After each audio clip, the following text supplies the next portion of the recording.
Dalam Bapa dan Putra dan Roh Kudus. Amin. Allah yang Maha Kasih, puji syukur kami aturkan kepadamu karena Engkau sungguh baik hati. Tak ada sesuatu pun yang tak dapat diselesaikan oleh kuasa-Mu. Asalkan itu dilakukan demi kebaikan dan keselamatan umat manusia. Bantu kami ya Bapa untuk selalu menjalankan kehendak-Mu di atas segala sesuatu. Terpujilah nama-Mu kini dan sepanjang segala masa. Amin. Para saudara, dalam bacaan pertama hari ini kita mendengar bagaimana Paulus dan Silas ditangkap, dipenjarakan di bagian dalam penjara yang hampir sulit. Lalu juga mereka dibelenggu kakinya, tetapi mereka berdoa, bernyanyi, bersukacita. Dan Tuhan membebaskan mereka dari belenggu, dari penjara itu. Dan ini menunjukkan kepada kita betapa Tuhan ketika menghendaki semua terjadi demi kebaikan dan keselamatan, maka tak ada yang tidak mungkin. Ya.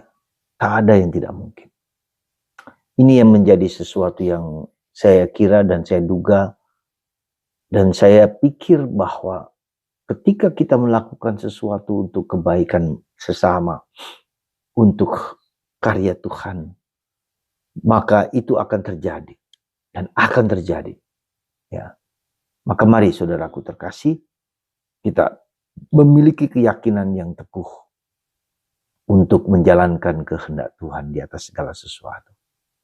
Paulus dan Silas dibebaskan meski mereka dibelenggu dengan keras. Dan akibatnya keluarga dari sipir itu, penjaga penjara itu menjadi dibaptis, menjadi Kristen, ya. Dan mereka dan dia keluarga itu percaya karena keselamatan terjadi di rumah ini. Apa yang harus kami lakukan? Percaya pada Yesus Sang Juru Selamat dan Penebus. Dan itu pula yang Yesus katakan dalam bacaan Injil hari ini, lebih baik aku pergi.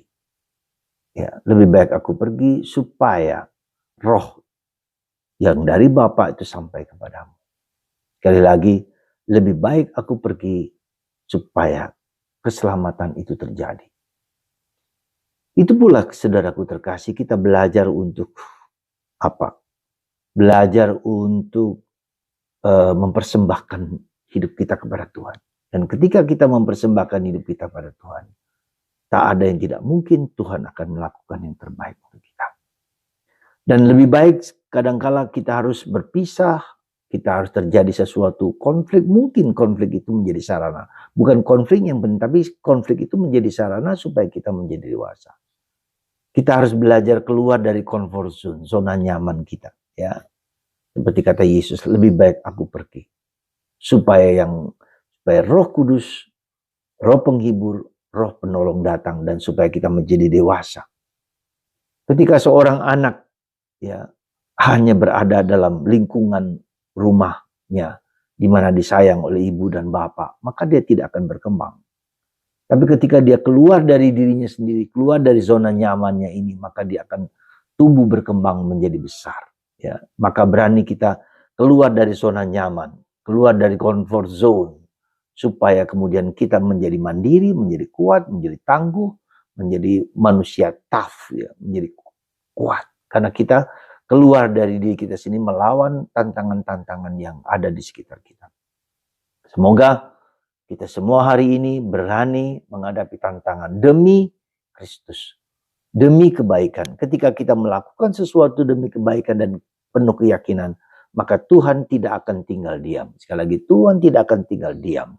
Kalau kita berani keluar dari zona nyaman kita untuk mewartakan Kristus, untuk melakukan yang terbaik untuk orang lain, maka Tuhan akan melakukan yang terbaik untuk kita.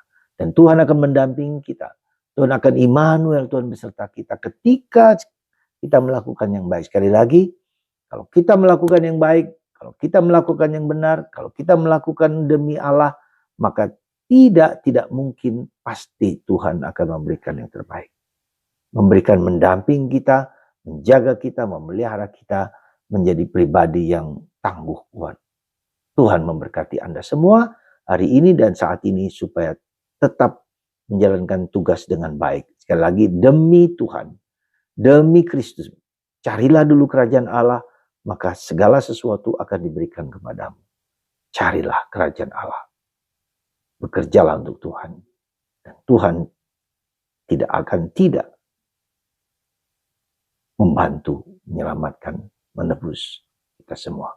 Tuhan memberkati kita semua, Bapa, Putra, dan Roh Kudus. Amin.